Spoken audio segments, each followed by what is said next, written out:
Hello all, this is John Fariso. I first met Matt at a meeting of Society of Professional Investigators. As I listened to his episodes of PI Perspectives, other guests were answering the very questions that I was looking for. PI Perspectives provides a wealth of information. Thank you, Matt.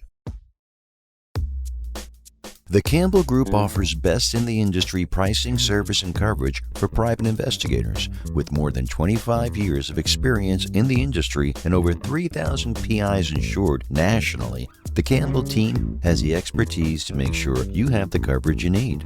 Submit an application and receive a quote within 24 hours. Let them know you're a PI Perspectives listener on your application for $50 off your yearly premium. Are you an investigative professional with an international problem you can't solve? Conflict International has the knowledge and relationships to jump in for you. We compensate investigators for referring cases to our office. Contact us today for details. Conflict International uses insight, intelligence, investigation, risk management, and strategic solutions to solve problems troubling individuals and companies of all kinds, anywhere around the world. Whether you're planning to hire a person to a position of trust, carry out due diligence on a company, trace hidden assets, or require skilled boots on the ground, Conflict International investigators can seamlessly pursue a case across borders, offering a truly global solution. Find out about our extensive range of services at conflictinternational.com. Conflict International, global reach, international knowledge. Welcome to this week's episode of PI Perspectives. We're going halfway across the world today to get a unique perspective from New Zealand Private Investigator Dave Honiss. Working as a PI in this small country has its challenges, and today we're going to discuss some of those differences. So let's take a trip to Middle Earth. I can't carry it for you. I mean New Zealand. But I can carry you. Please welcome Dave Honiss. Come on! And your host, Private Investigator Matt Spaier. And welcome to the next episode of PI Perspectives. This is Matt Spaier, your host. Today we're going into different time zones, and I'm not talking like the 2 or 3 hour time zones. I'm talking like 16-hour time zones. I got contacted by a listener who actually happens to be an investigator, and we thought it'd be a really cool idea to get the perspective of somebody from not only a different country, but a different country on the other side of the world. So I want to welcome Dave Honiss to the program. Dave, how are you? Yeah, good. Thanks, Matt. Keeping well. So you are in New Zealand, right? That's right. Yep. Right down the bottom of the world. 16-hour time difference from New York. Fantastic. Yeah, it works out all right, though. It's the end of your work day and the start of my weekend. So happy days. No one's in the middle of the night. Yeah, well, we're literally in different days. Yeah, which is awesome. I still can't wrap my head around that. So we're going to talk about what it's like to be an investigator in New Zealand. We're going to talk about your career, what you did prior to starting your business, and how you got into the business. And you're newly into the business, so you're still kind of making your way. And I appreciate that you're a listener of the show and that you've actually found it helpful, which inspires me to continue doing what I'm doing. So thank you for the support. Yeah, do it. But let's talk about you, man. Tell me a little bit about your background and how you got into the business. So I grew up in a policing family. Dad was a cop for like 30 years, and I was always interested in that. Always wanted to do that. So as soon as I could, I joined. And I did 27 years, and the last 20 of that was in the CIB, the Criminal Investigation Branch, so detective work. The last 13 of that was as a supervisor, a detective sergeant. So, And you were working in a major city, or what was the force you were part of? Yeah, so we have a national police force. We don't have states and municipalities and what have you that you guys have. Right. It's just one police force. You can go anywhere in the country. So I joined, started off in Hamilton, which is a provincial city, and then I moved to South Auckland, about an hour and a half north, which is the biggest policing district in the country. It's high crime rate, high violence, all that sort of stuff. So really good training ground for detectives, and did my last 20 there. Right. What? And then, I'm sorry. Go ahead. oh, sorry, I was just going to say, I did my 27 years, and I wasn't burnt out or anything like that, but I just felt like I'd done everything that I wanted to do. Mm-hmm. I'd always had private investigation in my head as my exit plan. And I knew a few PIs that had sort of mentored me, and a mate of mine said that I kind of did an apprenticeship for a couple of years of picking these guys' brains and learning about the industry and that sort of thing. Right. So I had it all square in my head that that's what I was going to do, and decided to set a date and make the move. So you actually licensed? Do they have licenses there for investigators? Because I know some countries, they don't require you to be licensed. You can pretty much just call yourself an investigator. Yeah, we do, and it's quite strict. So it's issued through the Ministry of Justice, and they are quite strict on people who operate without one, or people operating with one who breach the regulations and that sort of thing. They'll crack down on you pretty hard. So gotcha. Yeah, it's pretty well policed, so to speak. So prior to you getting into business and starting your own thing, and during your career in law enforcement, what were some of the major issues that you saw that you were dealing with? Like what is crime like over there? What would you say would be the hot button issue? Things that really you saw a lot of investigative work. Domestic violence is big. Child abuse is big. Unfortunately, we're one of the worst countries in the world for child abuse. Drugs and street violence. All this stuff that you'd find in any major city in the States, you'll find here. It's just on a lesser scale because there's less people. Right. But the sort of the LA gangbanger scene is definitely an influence here with our street gangs. Mm-hmm. And we've also had issues with, we call them the 501s. They're criminals or undesirables deported from Australia, our closest neighbour. They had a really hardline immigration policy for probably about 10 years, I guess. Right. And under Section 501 of the Immigration Act, if they didn't like you and you had links to another country, like you were born here but raised there, they'd deport you. Just say, right, you're gone, you're out of here. So we ended up with all these really hardcore, experienced criminals who have literally no links to our country being sent back here. So that sort of changed the face of organised crime in New Zealand in the last decade or so. Wow. Yeah. Okay, so it's real world problems. Would you say like sex trafficking and everything too is part of it? Yeah, definitely. Yeah, that is. New Zealand's a pretty soft target, really. Mm-hmm. Where we don't have a border patrol per se, and we're just a bunch of islands. So if you get on a boat and head our way, you've got a pretty good chance of landing somewhere, and then you're away. So it is pretty easy, I think, to traffic children or essentially sex slaves into our country. Unfortunately, it's something we're more aware of.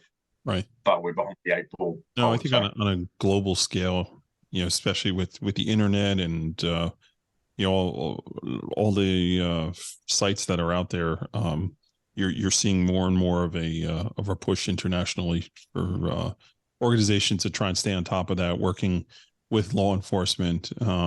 There's some great people that volunteer to work on recovering and rescuing sex workers and things like that. It's pretty awesome. Yeah.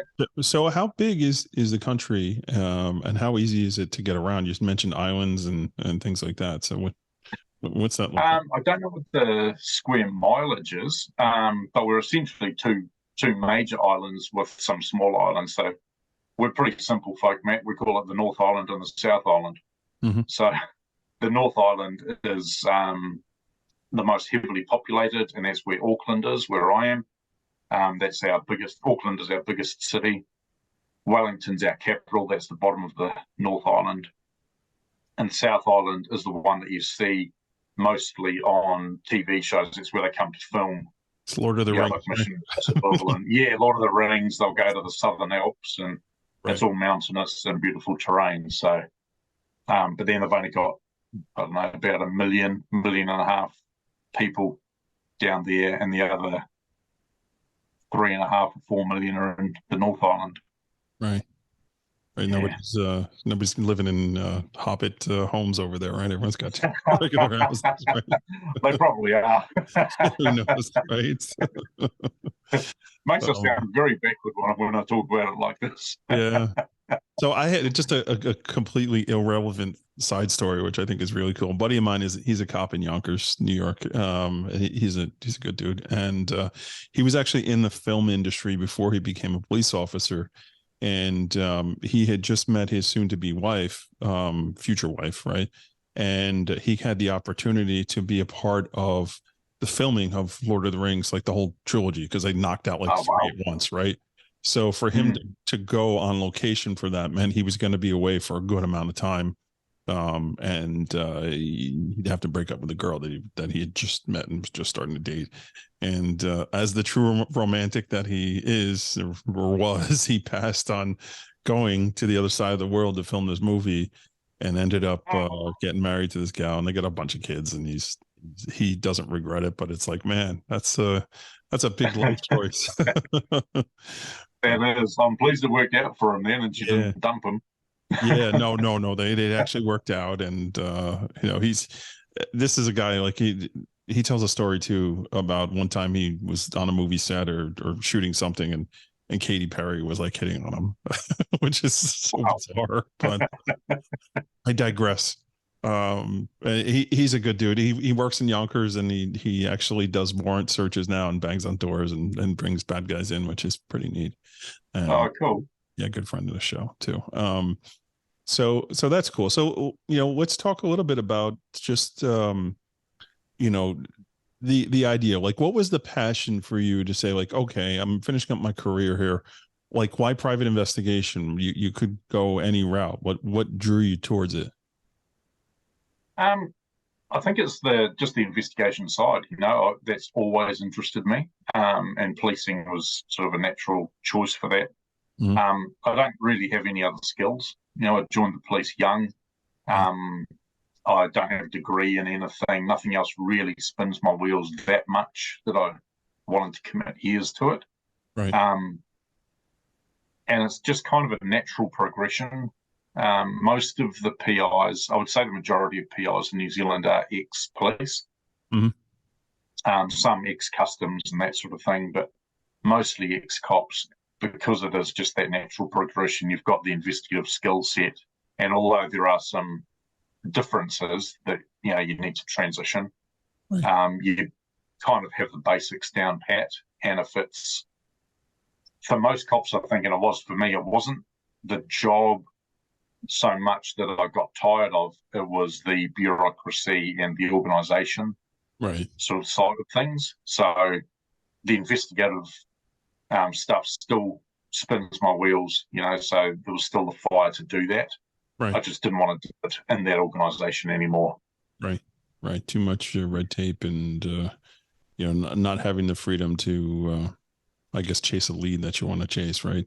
Go in a direction that Yeah, resourcing is a huge thing, very under-resourced, and that unfortunately shows in the performance sometimes, where things aren't done to the degree that they should be done. And that's something I've certainly found as a PI. Yeah. Is the legal system very similar to the model of like England or even the United States, where there are certain solicitors, right, that you would have to present a case to and decide, or they would make the decision on whether or not to proceed, right? No, our legal system is based largely on the UK, with oddly some Canadian influence as well. Right. So if you, as a police officer, you're investigating something or attend an incident and arrest somebody, you can lay the charge. As long as your supervisor approves it, then you lay the charge and they appear in court. The prosecution service then pick it up, and they're part of police, and they will run it forward from there. But then again, they review it, and they may well go, no, evidential sufficiency isn't there, so we're canning that. or they'll run it through. Very So interesting. you don't need permission per se to start proceedings. Yeah. So I mean, I guess the model's similar, right? You present your findings, and then somebody decides whether or not there's a crime here or something that's worth pursuing. To dig deep into that. Yeah. So we're going to jump out and take a break here, and when we come back, I want to talk about some of the challenges of being an investigator in your country, and some of the challenges that you faced when you first started, where the work comes from, how you can make a living doing this. Let's dig in on all that and talk a little bit deeper. So everybody sit tight, and we will be right back. Check out the PI Institute of Education at piinstitute.com. Since 1989, Kelly Riddle has been teaching on subjects such as surveillance, nursing home investigations, insurance fraud, domestic investigations, hidden assets, and accident scene investigations. The PI Institute of Education is a featured learning partner in the investigatorstoolbox.com. So check out the free content on the site, then visit the Institute for more great savings on additional classes. Are you an investigator that can't find the time for research, or are you stuck on a case that has given you issues? Satellite Investigations has a dedicated research team that specializes in skip tracing and defendant locates. Let our expert researchers use a balanced technique of research and pretext know-how to authenticate data and get you the answers you need. Contact us today by emailing us at newcase@satellitepi.com. Do you enjoy our podcast and the guests we bring you? Since 2019, Matt and his team have done their very best to give you amazing shows each week. If you feel like our show has helped you to be a better investigator, or maybe even inspired you to become an investigator, please let us know. We're looking for testimonials. Drop Matt an email with a recorded 20 to 30 seconds of you talking about this podcast. You can also email him something verbal about the website. His email is matthews@satellitepi.com. And if you really feel blessed for having this content, consider supporting Matt and our show by joining Investigators Toolbox. You really have to see version 2.0. And at just 49 cents a day, it's a no-brainer. Now let's jump into this week's episode. And welcome back to PI Perspectives. This is Matt Spaier, your host. We are here with David Honiss. Dave's in New Zealand, all the way on the other side of the world. So welcome back to the program. You're still here. It's still a day later than me. So yeah, welcome back. Wide awake. Yeah, it's I've had the opportunity to start traveling a bit more for work, and going through different time zones. I mean, like really going through different time zones. Like you don't realize how big the world is till you start traveling around it, and I've always been like a New York centric type person, and now that I'm stepping out a bit, it's humbling and exciting at the same time. And I always I'm a member of the World Association of Detectives, and I'd love meeting people that do what we do that are from different countries. I just find it fascinating. Very cool. Yeah, that's pretty good. Now things have opened up a bit and you can get back out there. Oh, right. Yeah, with COVID being over. I mean, that was a bummer everywhere, being stuck. So before we jumped out for the break, we started to touch a little bit on getting into being a private investigator. And you had talked about, there's some requirements. You're I guess audited, or there's a watchdog that's making sure that you're doing what you're supposed to be doing. Talk to me a little bit about those requirements of actually getting your license. Is it something you have to take a test, or you just have to have a certain amount of law enforcement experience? How does that work? Yeah, it's a bit different to you guys. So basically, you have to prove that you have the essential background, skills, knowledge, and experience, I guess, is really what they're looking for, or the opportunity to gain them. So essentially for ex-cops, the licensing authority know what the training is for police. And like I said, it's a national force, so it's standardised across the board. So an ex-cop applying for a licence will essentially get rubber stamped for it because they know that you have the skills for it. Right. At least at some basic level. If you don't have that background in law enforcement, then you've got to prove that you have the skills, knowledge, and experience from somewhere else, like, say, customs or the immigration service or some other investigative outfit or law enforcement-y type outfit. Yeah. If you don't have that, you can get taken on, they call it as an apprentice. It's not an apprenticeship as such, but you get taken on under the guidance of a licensed investigator who undertakes to train you and bring you up to speed. So they will license you as long as that is endorsed by that licensee. Gotcha. Yeah, So you could work under someone's license and then eventually get licensed on your own. Is that what it is? No, they'll give you a certificate of approval to actually operate. Every individual doing investigative work has to have at least that. So I did it for my wife, who has no law enforcement background, so that she could do some investigative work for the company. I'm sure she's an expert. She's been listening to years and years of your crap, right? Yeah. Bringing everything home. So yeah, shut up, Dave. We've heard this before. I tell you, man, our spouses that are not in this industry, I got to give them a special Medal of Honor because they really do deal with the stories and what we go through. I'm sure it's the same in law enforcement too. It's like you bring a lot of stuff home and you have to talk about it to get it out of your system. So yeah, it's only natural that you're qualified for sure. We've had a few conversations where, we've been doing the dishes or something, and I'll be talking away about something and realize I'm the only one talking. Right. And she'll just be sort of looking at me going, what the hell are you talking about? Right. Why do I need to know that? Right. Just don't violate any NDA. Yeah. No violate NDA. You'll be good. So let's talk a little bit about the legal aid system over there and some of the challenges with that legal aid system as far as workflow and how you can make a living as an investigator. So break that down for me, how that works. So for defendants who are people that are arrested and charged, they go to court. If they, same as you guys, if they can't afford a lawyer, one gets provided for them. That's through a taxpayer-funded system called legal aid. So they will pay for a lawyer to carry out their function to defend somebody. And it also applies in the family court as well, for family court proceedings to some degree.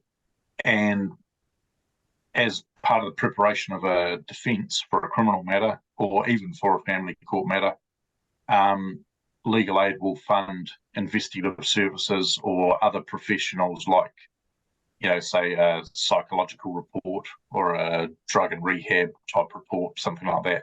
Right. That all gets taxpayer funded. So PIs doing criminal defence work can get paid through the legal aid system. Right. So it all works out. Somebody's got to get paid to do the work, right? Yeah, exactly. And you can't not do it. It's a little bit, I found a little bit odd to start with because I had no experience on that side of it. But defence lawyers explained it to me and said, well, look, Joe Blow gets arrested and is going through court saying, hey, I didn't do it. Right. He's got to have the opportunity to fairly defend himself. He hasn't got the money to do that, so someone has to do it. And if he says, look, I've got these two people who were witnesses who can prove that I didn't do it, we've got to have the opportunity to interview them and put them in court to present their evidence.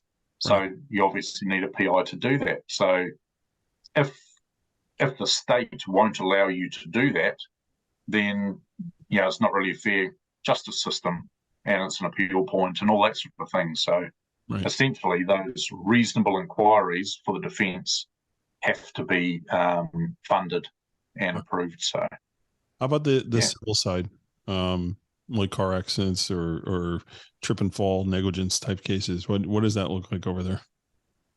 Yeah, quite different to you. We have a system called the Accident Compensation Corporation, which has been around for, I don't know, about 50 years. Who came up with that So name? some bureaucrat probably got paid $100,000 for it. Essentially, if you go, say, to the supermarket and the floor's wet and you slip and hurt your back, we don't go and sue the supermarket. You just go to the doctor or the physio or whatever it is that you need, report your accident, and ACC cover your rehab and treatment.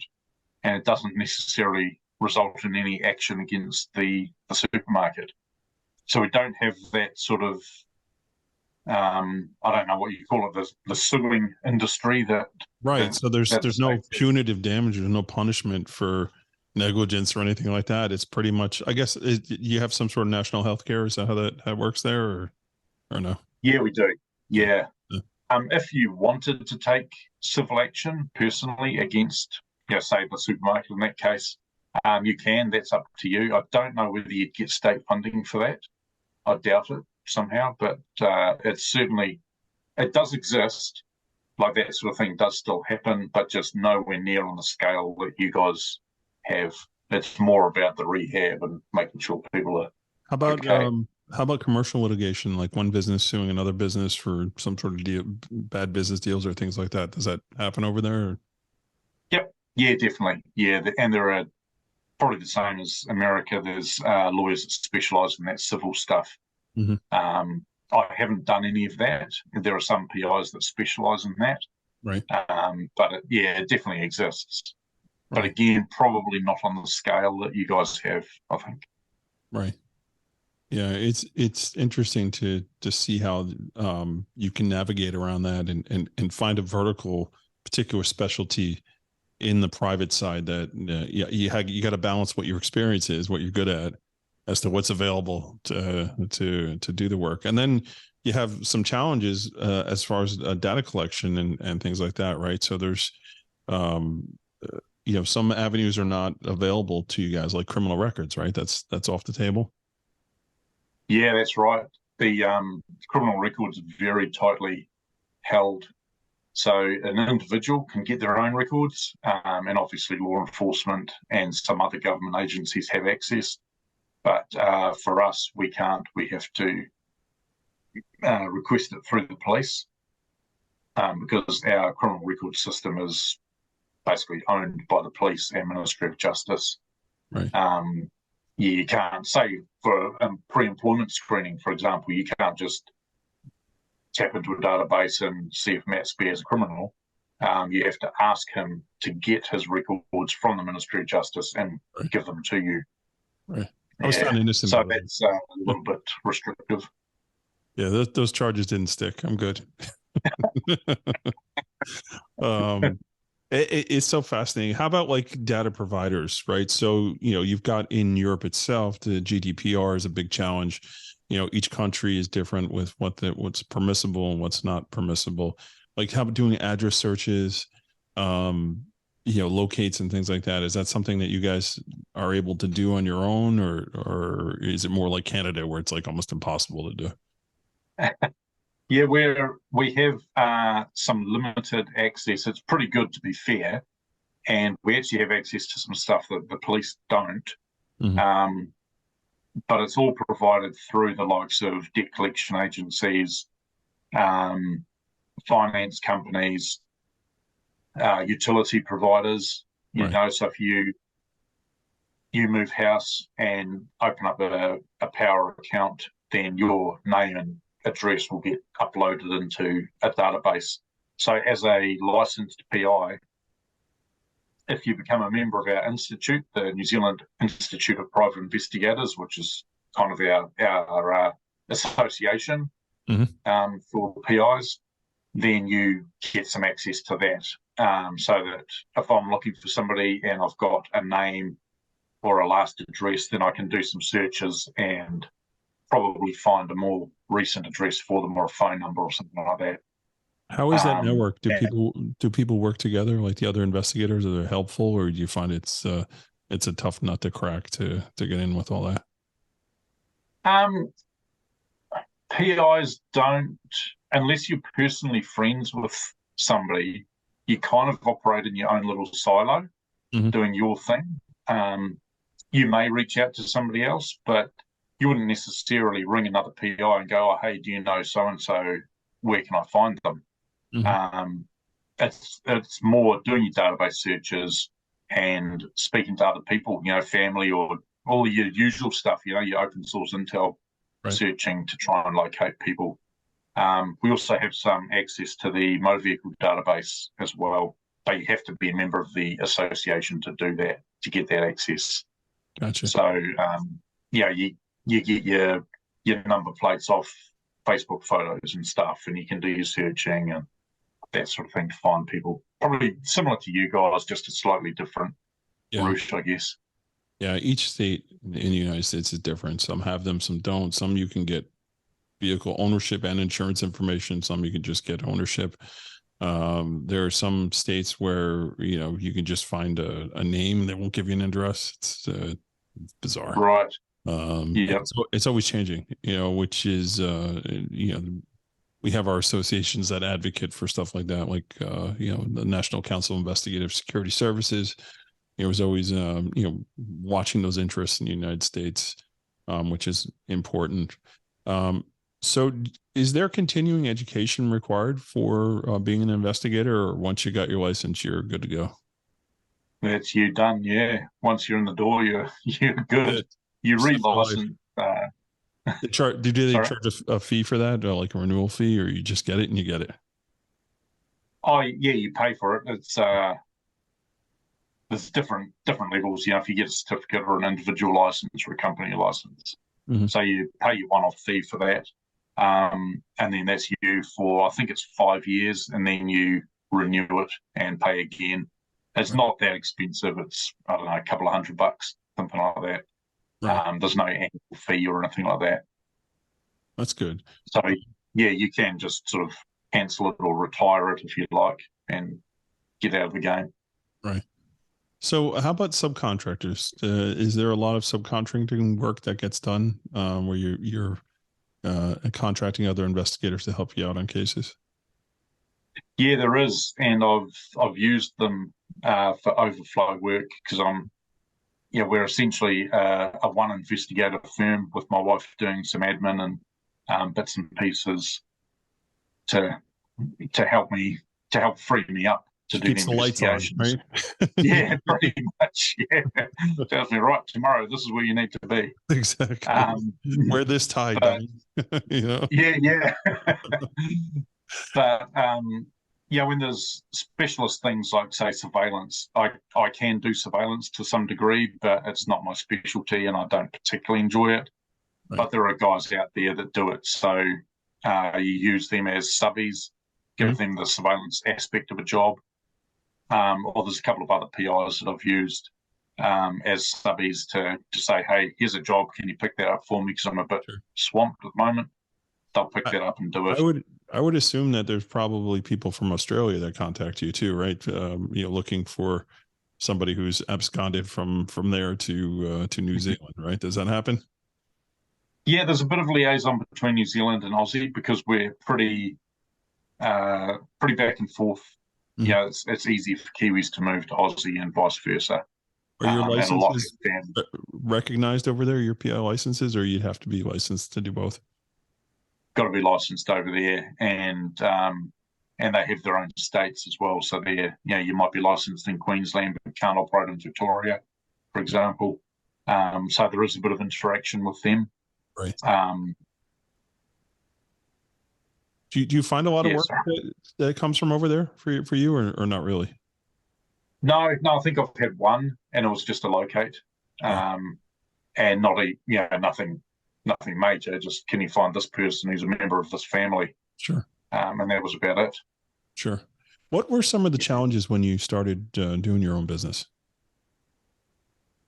Well, the business side of it, really, running the business, like, how to investigate stuff and you can talk to people and all that, but doesn't get easier by the way.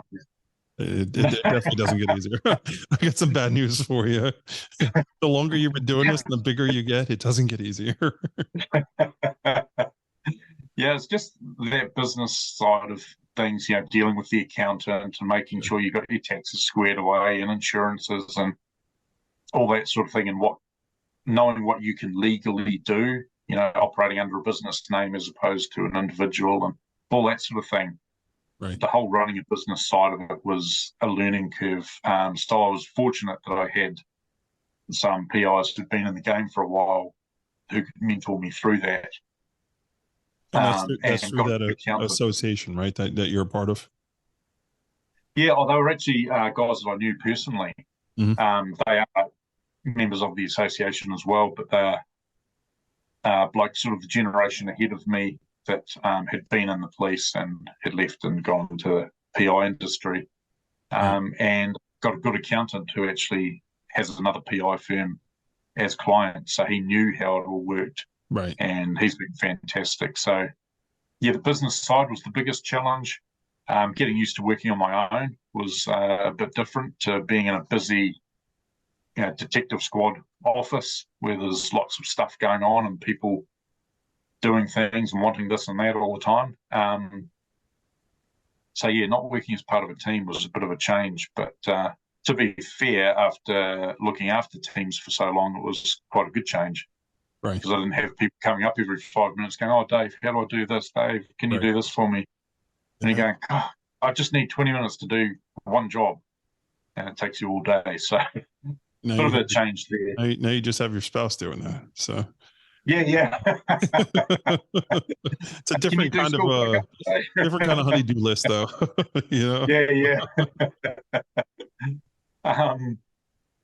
And probably there's definitely a mindset change, I think, coming out of law enforcement into the private industry where you're not running around with a badge anymore. You don't have the authority of the state behind you to do stuff. People don't actually have to do what you tell them. You have to ask them, not tell them. Yeah. So definitely a mindset change there, and sort of learning those soft skills that you don't necessarily use that much. Yeah. Learning how to talk to people. It's that's definitely, I've seen that in the industry, people that have come to work, even in my office, just learning how to change their perspective on things, understanding that it's not necessarily a crime you're looking at anymore. You're looking at more negligence and who's responsible for what, and just, learning how to talk to people differently. Although there are some situations that you get in when you're a little more forceful, that you get what you're looking for too. So it's like being able to read the situation and being flexible to develop information in different ways. But that social engineering skill is so important. Especially when you don't have subpoena power behind you. You don't have, hey, I'm going to lock you up, or, your threats are pretty much idle. Like I'm just going to keep calling you and annoying you till you give me what I need. Right. That's the only thing I can tell you. Absolutely. Yeah. Waiting on your porch. And sort of getting used to that. You're doing criminal defense work. You're dealing with the same people that you did in police, but from a different angle. And because you sort of still look and talk and sound like a cop, people think that you're a cop when you turn up and knock on the door. Sure. Quite often, say there's that natural barrier comes up straight away. Mm-hmm. And one of my most common phrases is, "Hey, I'm not the police. I'm working for so-and-so's lawyer to help them." Right. And you have to try and convince people who aren't always that trusting that you are actually trying to help them. You're not there to hurt their mates or their son or whatever it is. Doesn't help when you look coppy too. Yeah. It's like, yeah. You gotta change your look a little. Yeah. So that transition away to just being just a guy, just a private individual, rolling out and knocking on doors without a radio and a taser and all that sort of stuff that, and 20 cops that are waiting around the corner to come and help you. Right. That's a bit of a change. You know, you're going into some fairly sketchy environments sometimes. Right. And you're kind of just relying on your animal instincts, really, rather than any statutory powers. So that's a little bit of a change. You've got to operate a little bit smarter, I think. So is New Zealand similar to England, or is it no firearms? Everything's tasers and billy clubs and all that? Billy clubs. Yeah. It's essentially an unarmed force, right. but they have firearms in the vehicles and lockboxes. Okay. So all the patrol vehicles have them, and it's up to the individual officer when you're going to a job. If your risk assessment is that you need to draw your firearm and carry it, then that's what you do. Right. But yeah, essentially unarmed. Yeah, the sound of a shotgun racking tends to get people to cooperate in those situations. How about on the private side? Are private investigators allowed to carry or not really? No, the firearms licensing here is really strict, yeah. Particularly after we had a terror attack at a remember mosque. That. Yeah, I remember 2019. Yeah, so that changed the game again. Right. And there are a lot of firearms out there, like the criminal fraternity are well armed. But pistol shooting is not a big thing in New Zealand. You can do it. You have to be licensed to do that particular activity. But yeah, concealed carry and that sort of thing, no way. Even if you're going to the gun club, legitimately, your weapons have got to be secured in your car properly and all that sort of thing. You can't just walk down the road with a couple of shooters in your hand to go and have a shoot up. You'll end up getting locked up. Sure. Do they have a lot of problems with knives and stabbings and stuff, or not really? Yeah, there's definitely knife crime. It's not as big an issue, I think, as the UK have. That seems to be a big thing for them. But knives. There's a lot of knives around, a lot of guns, a lot of improvised weapons. Right. Shanks and that sort of thing, or just a lump of wood. If a fight breaks out, someone will just pull a paling off a fence and hit someone with it. Those damn hobbits. Gonna watch those hobbits. Yeah, pretty basic, Matt. They'll stab you in the kneecap, those hobbits. yeah. Bite your ankle. Yeah. Exactly. Okay. On that note, I think we're going to wind down here. Dave, this was awesome. It was so great to chat with you. And I'm so happy that you reached out to me. And you're like, hey, let's chat. Let's do an episode. I'm always down to talk to new people and different people and getting the different perspective of somebody, right? PI perspectives. That's the name of the show. We want to, get the voices from all over the world. So this was educational for me. And I thought it was really cool. So I appreciate you sacrificing your weekend, because it's the weekend for you here right now to get on a chat with me. So how do they get a hold of you if they have any questions? Oh, my company is Focus Investigations. So just focusinvestigations.nz. Just jump onto that, or Dave at focusinvestigations.nz. And are you on? Well, you're on LinkedIn, I think, or are you on LinkedIn? Yeah. Okay. Yeah, Dave Honiss, Honiss. They can jump on and fire a question through or whatever they want. But thanks for having me, man. Like I said, it's I've listened to you for so many hours. I felt like I knew you. Right. So this has been good. Is that good or bad? I don't know. That's good.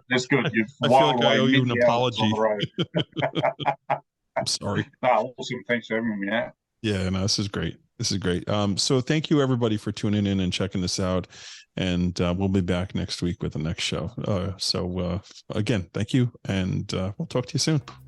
Thanks, Dave, for hopping on. I'm sure that 16-hour time difference is pretty exhausting, so we appreciate your time. Lots of great insight on this episode. We hope you enjoyed it. Thank you also to Campbell Insurance Group for sponsoring our show. And remember to tell them you listened to us to save $50 when you apply for insurance. Additional thanks to PI Institute for Education, Satellite Investigations, and Conflict International for making these podcasts possible. Also, don't forget about investigatorstoolbox.com. You can type in version 2.0, 25% to save $50 when you do join it.